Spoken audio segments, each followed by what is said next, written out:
Om Namo Bhagavate Vasudevaya.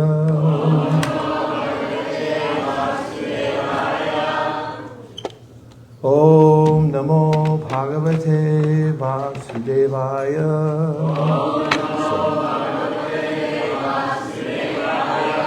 Om Namo Bhagavate Vasudevaya.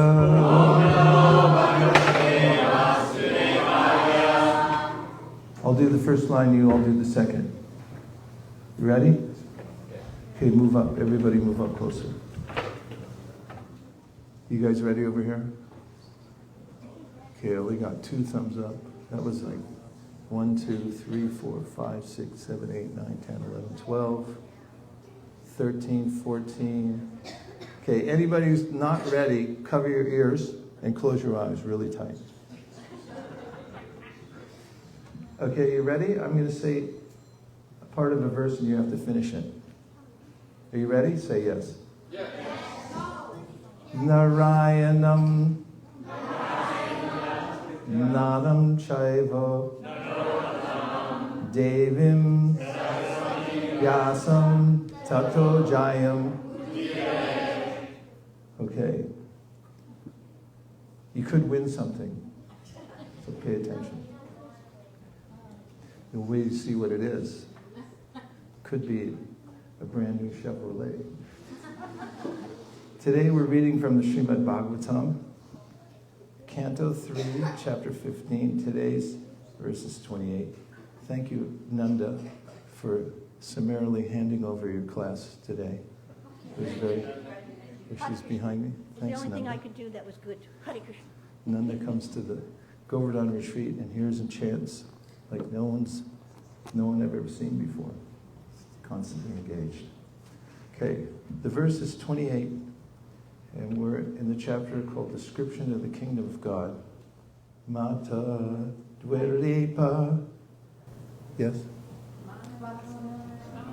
I haven't finished it yet, sorry.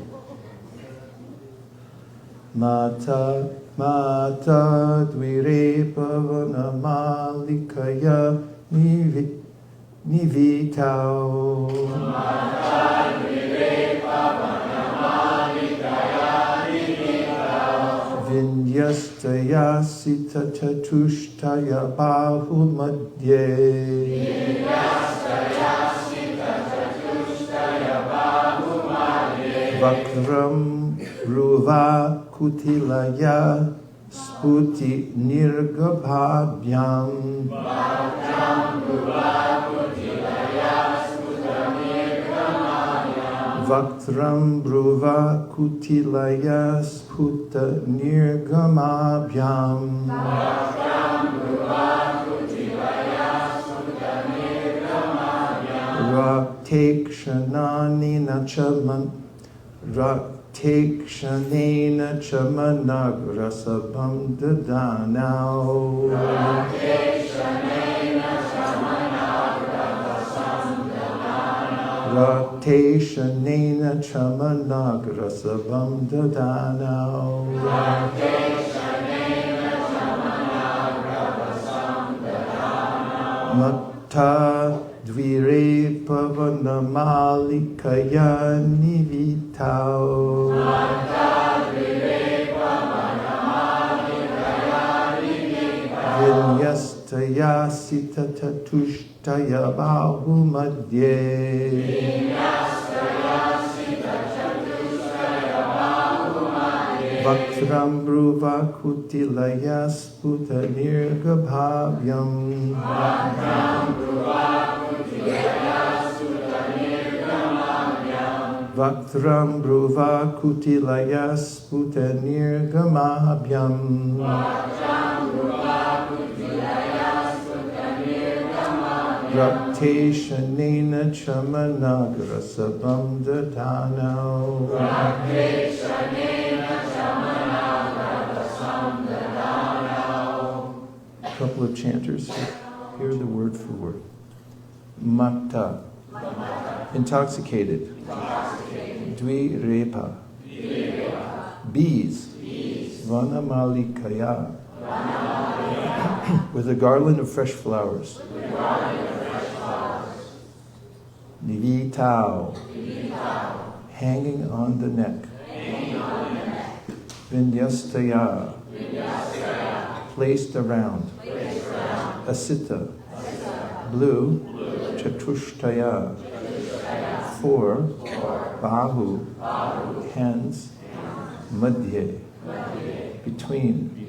Vaktram, face. Dhruva, with their eyebrows. Kutilaya, arched. Utta, snorting. Nirgamabhyam, breathing. Rakta, reddish. Ikshanena, with eyes. Cha, and. Manak, somewhat. Rabasam, agitated. Tada, now. Glanced over. So, in context, the Kumaras, four Kumaras, have entered Vikunta, or they're about to enter Vikunta technically, because there's a gateway, 7 gates altogether. And at this point, they've reached the 7th gate. The 6 previous gates were easy to go through, and now they've come upon 2 doorkeepers who are standing guard at the 7th gate before the entrance of Vikunta. And their names are? Jai and Vijay. Very good. And here's the description of the doormen. The 2 doormen were garlanded with fresh flowers which attracted intoxicated bees, and which were placed around their necks and between their 4 blue arms. From their arched eyebrows, discontented nostrils, and reddish eyes, they appeared somewhat agitated. Shall we read it all together? Yes. Say yes. Yes. Okay. The 2 doormen were garlanded with fresh flowers, which attracted intoxicated bees, and which were placed around their necks and between their 4 blue arms. From their arched eyebrows, discontented nostrils, and reddish eyes, they appeared somewhat agitated. Purport is by Srila Prabhupada. Their garlands attracted swarms of bees. When we say their, who is it? Correct. 50 points. Huh? Okay. Their garlands attracted swarms of bees because they were garlands of fresh flowers. In the Vikunta world, everything is fresh, new, and transcendental. The inhabitants of Vikunta have bodies of bluish color and 4 hands like Narayan. Mangalacharan? Yes? Say yes. What? Huh? No Mangalacharan? Was it something I said? No, I'm just kidding. Om Jnana, I know. Om Jnana Timirandasya Jnananjana Shalakaya Chakshurandritamena Tasmai Shri Gurave Namaha Vanchakopaturgascha Kripasanyudecha Patitanam Bhavaneyo Vaishnaveyo Namo Namaha Jaya Shri Krishna Chaitanya Prabhu Nityananda Sri Advaita Gadadhara Shivasadi Gaura Bhaktivinoda Hare Krishna Krishna Krishna Hare Hare Hare Rama Rama Rama Hare Hare. So how's school? What's good about it? Hey, you said good. What's so good about it? What's his name? Okay. Oh yeah, Nitai. Hey Nitai. So what's good about it? Do we have an extra microphone or just... What's good about school? Because it's almost over? Is that true? Yes. When is it over? Next week. Next week. Okay. And what classes do you have today then? Math? We have Wednesday. We have literature today. Literature? What kind of literature? Huh? What kind of literature? We had literature because our main teacher went out on a field trip with the sisters. So what was the literature that you read? Wait, what did you? What literature did you read? What did you read? This book is called Don Quixote. Don Quixote. Okay. Do you see any relationship between Don Quixote and today's verse? No. Well, what's the idea behind the book of Don Quixote? Who else read it? Someone said different books. Somebody tell me what the main theme is of Don Quixote. It's like this guy who's like crazy about night when he starts like fighting windmills because he thinks they're giants and stuff like that. Mm-hmm. Any other thoughts? You had some thoughts. So we're like different groups in my group. We're like doing we can choose from a few books. Like there's one about Leonardo da Vinci, Michelangelo, and Galileo. What are some of their ideas? Flying machine, the bridge, more tension. Did they have a philosophy in life, do you think? I mean, if we added Aristotle, sure. Aristotle, what did he think? What was his idea? We didn't read the book, but we could get some philosophy. Like, what do you think? What was his idea? I have no idea. Okay. Anybody else back there? From the book you read? Trying to find some connection here. Okay, Don Quixote, he tipped his lance at windmills, and he was in a kind of illusion, right? Would you say? Do you know anywhere in the Bhagavad Gita where Krishna talks about illusion? No. Do you know what illusion means? What? Do you have to go? I'm going to take it too long. Okay. It's like Go ahead. so I think the definition is so like Somebody, meanwhile, while he's saying it, somebody look it up. I want to see what's behind it. What do you call the history of a word? What's the word for it? Starts with an E. Yeah?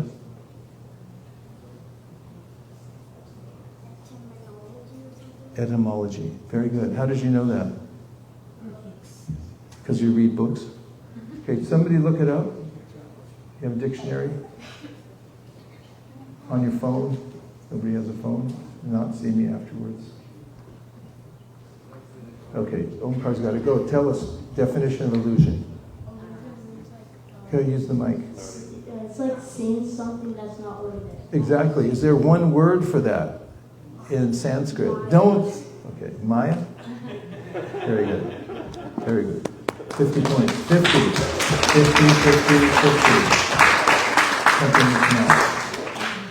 So now give a verse from the Bhagavad Gita where Krishna talks about something that is not, or illusion. Yes? I don't know, but I'm Go ahead. I You think know. that might be the first one. Use the mic. I don't know a specific verse, but Never start with I don't know. okay. If you're going to make a statement, like just go for it. And if It's it's a verse. I don't wrong, know it. And who's fast? it might be one of the first ones. First one in which chapter?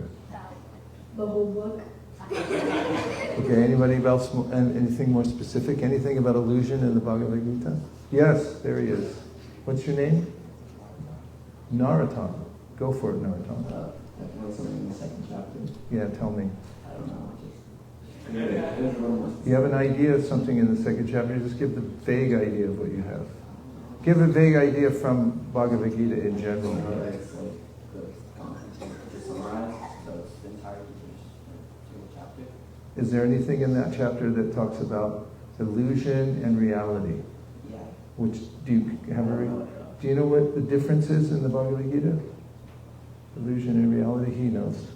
You're very good. You did good. We're getting there. That's the way you have to dig a little bit, and then once you start going for it, Krishna will give you Doesn't intelligence. like Krishna tell him that this battle is not real? It's an illusion. Not exactly. Yes? His like mortal form is just like an illusion. Now you're getting somewhere. I like that a lot. The mortal form. What about the mortal form? They're all spirit souls. Yeah, so which is the reality and which is the illusion when you talk about these two equations, the soul and the body? The body is illusion and the souls. Can you prove it by Shastra, anybody? Anybody in the room prove it by Shastra? Bṛhat Prabhu, we have an attorney in the back row. Fortunately, go for it. Give him the mic. Now, I want you to mark this verse. If I see you again, I'm going to ask you what it is. If I see you anywhere, I'll stop you. I'm going to ask you what verse distinguishes knowledge from illusion, or reality from illusion. Go. Nasato vidite bhavo, na bhavo vidite sataha, ubhayora krishtontas, tvanayas tattvadarshana. Now say it one line at a time and we'll repeat. Nasato vidite bhavo, Nasato vidite bhavo. na bhavo vidite sataha, Na bhavo vidite sata. ubhayor api krishtontas, Ubayor abhidrishtontas. tvanayos tattvadarshana. Manios tattvadarshini. And the meaning, please. Says that those who see the truth understand that of the non-existent there's no endurance, and of the existent there's no cessation. Thus they understand after studying the nature of both. Now say it in layman's terms. And then you guys repeat it back. What's real is permanent, it doesn't ever go away, but what's illusion is temporary, it doesn't remain. And that learned persons, wise persons have studied the real and the impermanent, and they understand and distinguish between the two by knowing the nature of each one. Okay, somebody from the girls' team, tell us what you just said. Otherwise, you can't go to the class. There she is, right there. She's being volunteered by someone. Okay. Just give a summary of what we've been talking about over here. The soul is permanent, and the body is temporary, and it's just an illusion. And the wise people, persons, understand this and have studied this, and know that it is true. Yeah, is there anything more? That's very good. 50 points, 51 points. Any extension of that anybody else can say? Anything you want to add? Yes? You want to say anything more? I mean, about the body and the soul. there's About this- reality and illusion. Well, in the verse, what Krishna's talking about is two different kinds of energies, two different tattvas. Tat is a demonstrative pronoun. It means something you can point to and say that it has a specific identity. And so the category of energy of the material world is called illusory, not because it's false, but because it's temporary. It's constantly changing. Therefore, the whole material world made up of material elements is called bhava. What's it called? Bhava. Say bhava. Bhava. Bhava. Bhava bhava. Bhava. Bhava means that which is constantly changing. It's turning, it's morphing right before our eyes into something else. Whereas that which is of the higher nature the para prakriti, it doesn't change. So one thing's changing, the body and the soul, which is part of para prakriti, it doesn't change. It's constantly the same. Varimashta. Oh yeah. Got to go to class, right? Well, I have to say to each and every one of you, it's been a pleasure meeting you here today, and I hope to see you around. And when I do, I'm going to ask you the question. If you have an answer, I'll have something for you. Could be cash prizes. Thank you for tolerating me for a few minutes. Hare Krishna. Vanchakalpatarishya Kripasinave Vachapatitanam Bhavanebhyo Vaishnavebhyo. Knock them alive out there, okay? Hare Krishna. Hare Krishna. Can everyone move up?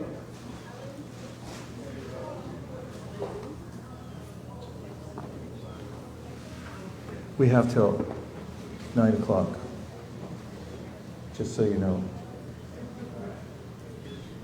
Come on, move up. Come closer, please.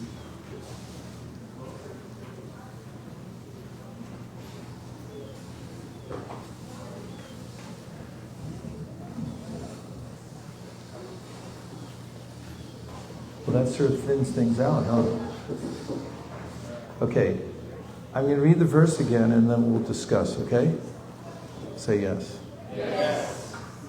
The two doormen were garlanded with fresh flowers which attracted intoxicated bees and which were placed around their necks and between their four blue arms. From their arched eyebrows, discontented nostrils, and reddish eyes, they appeared somewhat agitated. Purport. Their garlands attracted swarms of bees because they were garlands of fresh flowers. In the Vikunta world, everything is fresh, new, and transcendental. The inhabitants of Vikunta have bodies of bluish color and four hands like Narayan. What stands out to you in this verse and purport specifically that you think is relevant and would... that their bodies are blue? Why did that catch your attention? I've never thought of that before. I only thought Krishna was blue. Okay. This is a kind of liberation that living beings, as described, can attain, which is called sarupya mukti. Sarupya means that one attains a form that's like the form of the Lord in Vikunta. And so the only distinguishing feature between those who have this kind of liberation in Vikunta is that they don't have a line on their chest like Narayan has. And that line is Lakshmi. So everyone, or most of the inhabitants, or many of the inhabitants of Vikunta look similar. They have that blue complexion, just like Lord Narayan has. Thank you. Yes, Divyanga Prabhu? I think it's curious that they're in Vikunta, but they're agitated and they look mad and they're condescending. What's This going is on? the crux of the matter. Thanks for bringing that up. It comes up in the verse itself where the two doormen are garlanded with fresh flowers, intoxicated bees, between their four blue arms. Then it says, from their arched eyebrows, discontented nostrils, and reddish eyes, they appeared somewhat agitated. Does anybody know why they're agitated? What's agitating them? Yes? The Kumaras are naked. Huh? The four Kumaras are not up to date dress. Can we still use the microphone? Because people online can't hear unless I repeat it, which I can do, but... The Kumaras are not following the dress code. Uh-huh. Which kind of dress code do they have? They have no clothes, only four directions. Is that a dress code? Anybody else who did that? Who adhered to that dress code? Shukadev did it? He was dressed, as it's described here, only by the environment around him. So they're coming into Vikunta. It seemed unceremonious as they walked into Vikunta, right? And what else about them becoming agitated? Yes? Well, they're coming in as 5-year-old boys. Like, why are they wandering around in Vikunta, coming through the other 6 gates, and now they're at the 7th gates, and it's like, what the heck? Because they're just showing some alarms that they don't usually seem to have any work for the gatekeepers. They just stand there and nobody comes. They're children, they're naked, and they seem to be just wandering in. And this is agitating the minds of Jai and Vijay, who are standing there at the gate. And as Divyanga Prabhu pointed out, this seems to be an anomaly because in Vikunta, by very definition, there is no sense of anxiety, nor is there a sense of duality through which one would exhibit a sense of disdain towards someone else. So, does everyone agree so far? Yes. With what we're talking about? And why do you think this is coming up? Like, why does this appear in the Bhagwatam now? What might happen because of this? I hope I'm asking helpful questions. Well, of course, we know that this is explaining the story, what Brahma is explaining the story of how Hiranyakashipu and Hiranyāksha have taken birth. So, because of this incident that happened just on the threshold of the 7th gate. Can you say more about that? Well, there's going to be the explanation of how Jai and Vijay get cursed, and the Lord Narayan comes out and he approves the curse and has them sent to become demons in the material world. So, what would you give it as a generic term describing this juncture? Generic term? I'm not following. Meaning, it's a precursor to something. So in the Bhagwatam, there are many instances in which somebody's cursed, which leads to, or I could say exclusively, all events that happen in the Bhagwatam that bring us a certain kind of leela, which is full of lessons. What would you call this? Krishna appears, leads to Krishna's appearance. It leads to Krishna's appearance. It leads to Krishna's appearance. It does. What's it? What's it? This Leela, this pastime leads to Krishna's appearance. And what's this pastime? What's this happening right here? Somebody's becoming angry. Uncharacteristically. Jai Yeah. and Vijay are being cursed.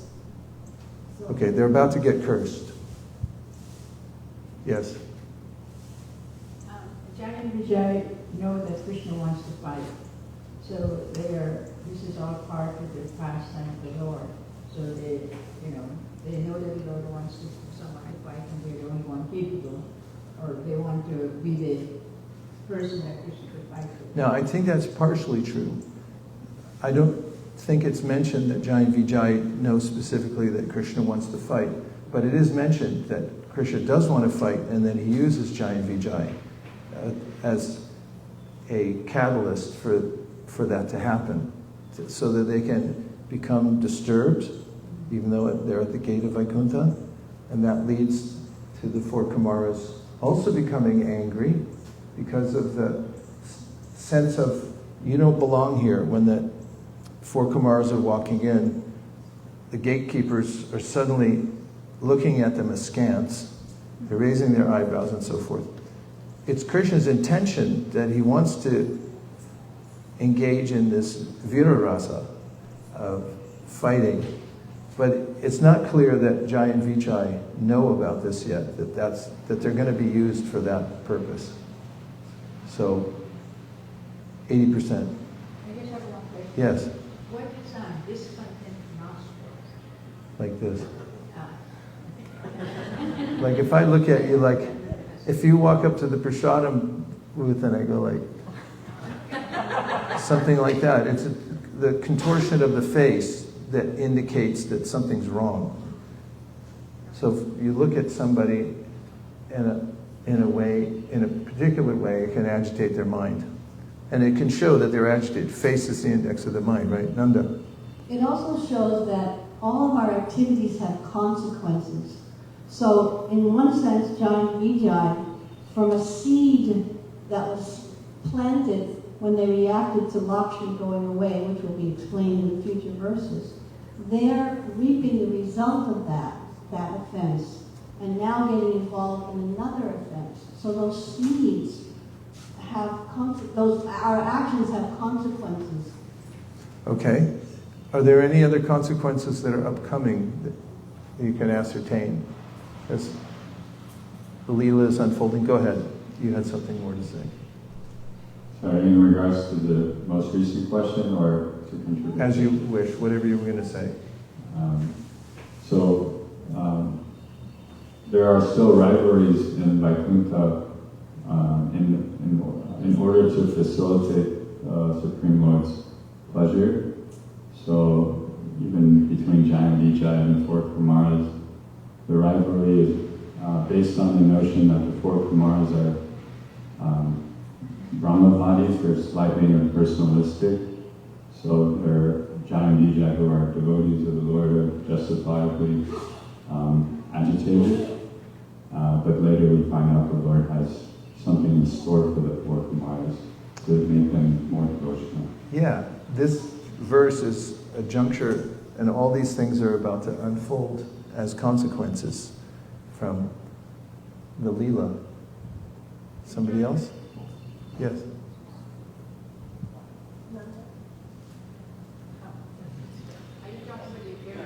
Go ahead, please. I said, this is also the appearance of Prahlad Maharaj coming from Hiranyakashipu's son, and the whole pastime is, he's a great Brahmacharya. Yeah, it's contiguous, goes all the way through the 7th canto. Consequences unfolding. Yeah. Okay.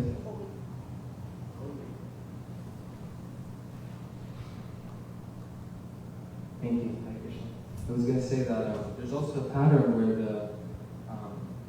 the Vaishnavas, or somehow there's a curse in relation to the Vaishnavas, like when Maharaj Brahmacharya was cursed by the void, and or when the Nala Kubera and Manigriva were cursed also.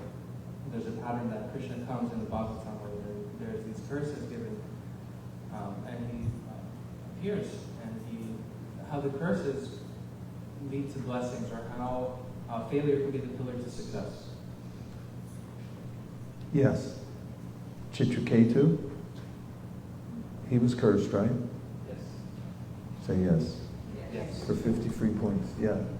Go ahead. Two things. One, I would think, is that by definition, this is Vikunta. It should not be happening. And the second thing is that as it plays out, I mean, they should have thought, wow, these nice devotees have come to see Krishna. We should welcome them and ask them what their business, instead of automatically thinking there's something wrong with them being here. Therefore, they're agitated, and that's not a quality. That means you can fall from Vikunta. The question shows up sometimes. It used to be very prevalent a few decades ago. You can fall from Vikunta. You can be agitated. You can have a material response to a perfectly wonderful spiritual occasion of the four Kumaras coming to Vikunta to see Krishna. Why? Because they know Krishna lives there. They went there. They're not ordinary persons. But, again, they're not necessarily supposed to be there either. From the guard keepers, perspective. Let's just take one of the things, since we have a few minutes left, about anomalies in the spiritual world. Are there anomalies in the spiritual world? No, yes, yes, yes. Vote. Yes? All those that say yes. 1, 2, 3, 4, 5. Be brave and put your hands up. Everyone who says no, no anomalies.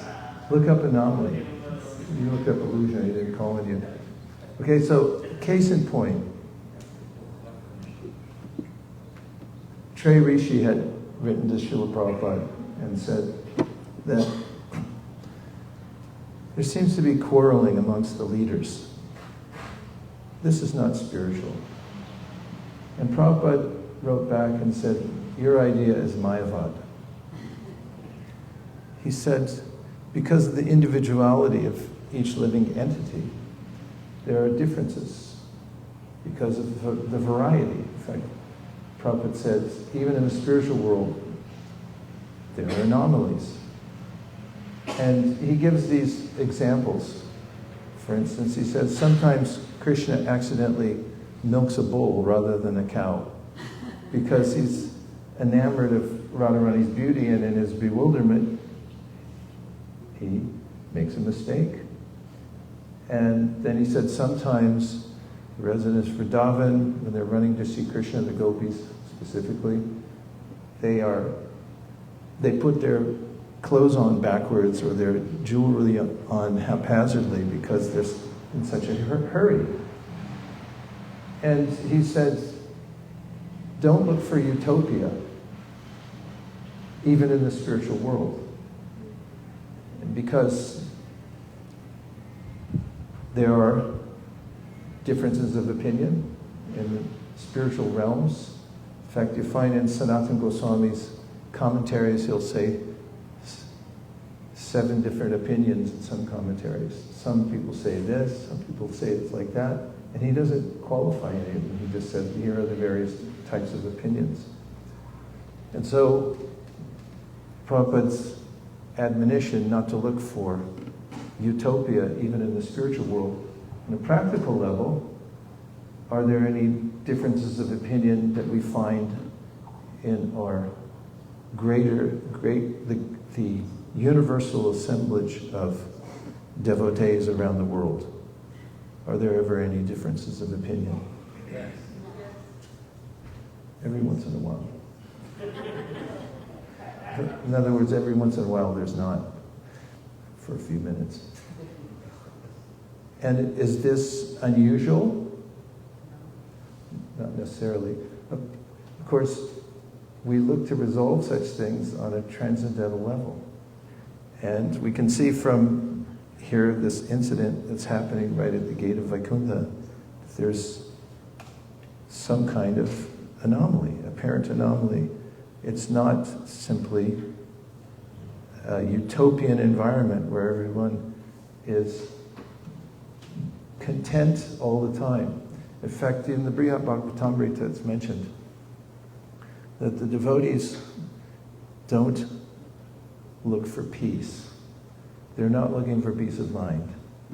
They're looking to satisfy Krishna. In the endeavor to satisfy Krishna, there are many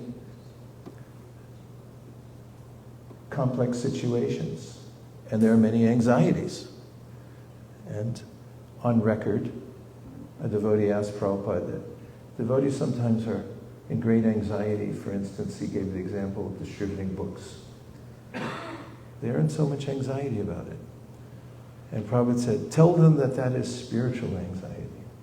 And then he gave the example of Yaśodā. And he said, Yaśodā is always in anxiety. There's never a time when she's Om Shanti, Shanti, Shanti. She's constantly worried, will Krishna get into something in Vraj?